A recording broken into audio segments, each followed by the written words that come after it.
Pan India star Prabhas నటించిన కల్కి 2898 ఏడీ cinema విడుదలై నేటికి సరిగ్గా ఏడాది అయ్యింది. విశేషం ఏంటంటే ఈ ఏడాది కాలంలో ప్రభాస్ నటించిన మరే సినిమా కూడా విడుదల కాలేదు. సలార్ 2, కల్కి 2 షూటింగ్ పూర్తి కాలేదు. సెట్స్ మీద ఉన్న ది రాజాసాబ్ షూటింగ్ కూడా పూర్తి చేసుకుని జనం ముందుకు రాలేకపోయింది. కానీ చిత్రంగా కల్కి 2898 ఏడీ విడుదలైన ఏడాది అయిన తరువాత సరిగ్గా అదే రోజున అంటే జూన్ 27న ప్రభాస్ అతిథి పాత్రకు మించి కీలక పాత్ర పోషించిన కన్నప్ప సినిమా విడుదలైంది. శివాజ్ఞ లేనిదే చీమైనా కొట్టదని అంటారు.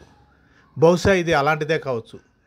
ఎప్పుడో విడుదల కావాల్సిన కన్నప్ప రకరకాల కారణాలతో ఇప్పుడు విడుదల కావటం, అది కల్కి 2898 ఏడీ రిలీజ్ డేట్నే కావటం కాకతాళీయం అనుకోలేము.